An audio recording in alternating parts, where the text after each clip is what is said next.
स्वास्थ्य सेवा है वो पूरी तरह प्रभावित हो गई है और आने वाले समय में स्वास्थ्य सेवा का क्या हाल होगा आप अच्छी तरह सोच सकते हैं कि किस तरह से कार्यरत श्री संजय को ऑफिस में 150 लोग घुस के मारपीट करते हैं, सीसीटीवी फुटेज को डैमेज करते हैं।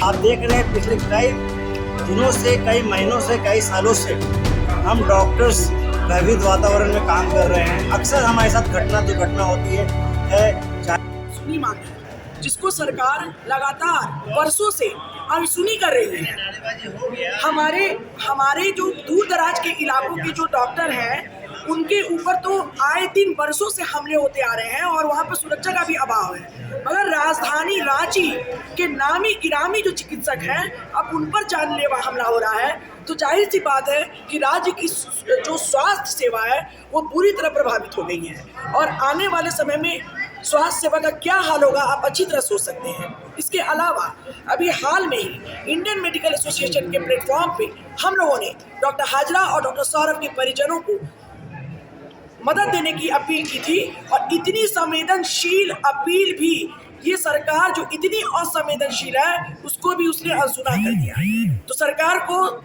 संवेदनशील मामलों को अनसुना करने की बीमारी हो गई है।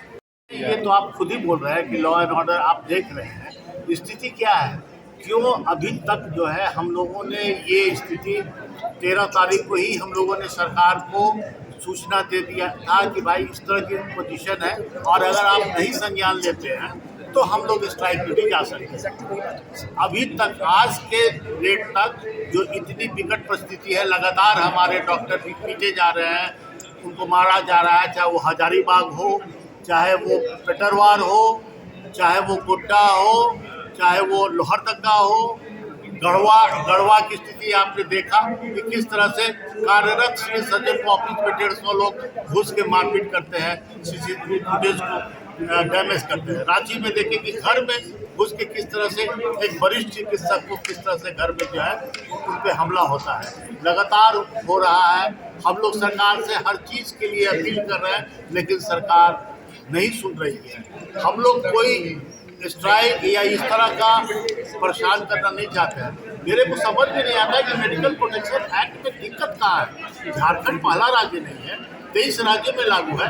ये आप नाम बता दीजिए ना, ये पेशेंट प्रोटेक्शन एक्ट कर दीजिए, मेडिकेयर प्रोटेक्शन एक्ट कर दीजिए। अरे इससे तो मरीजों की सुरक्षा की बात हो रही है, सुरक्षित वातावरण में मरीजों का इलाज संभव हो, ये इसका मकसद है, इम्पोर्टेंस है।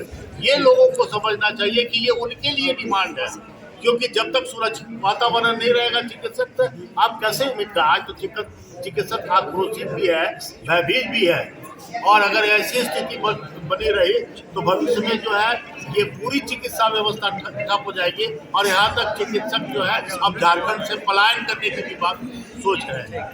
टीचर एसोसिएशन किस रूप में देखता है आईएमए और झांसा के फैसले?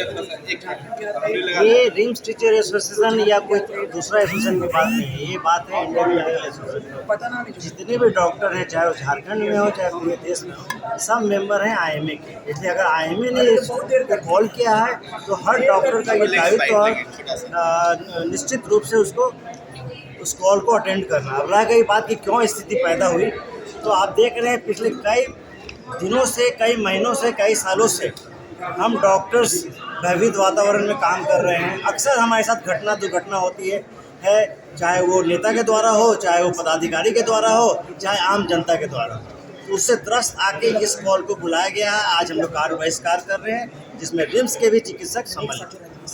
ये आज के बंद को, जो कि पहले ही जेडीए आह्वान कर चुकी थी कि आईएमए और झांसा के समर्थन में रहेगी, जहां तक कि डॉक्टरों की सुरक्षा की बात आती है या मेडिकल प्रोटेक्शन एक्ट को लागू कराने की बात आती है, इसमें हम लोग उनकी सारी मांगों को जायज़ ठहराते हुए उनके साथ हमेशा रहेंगे।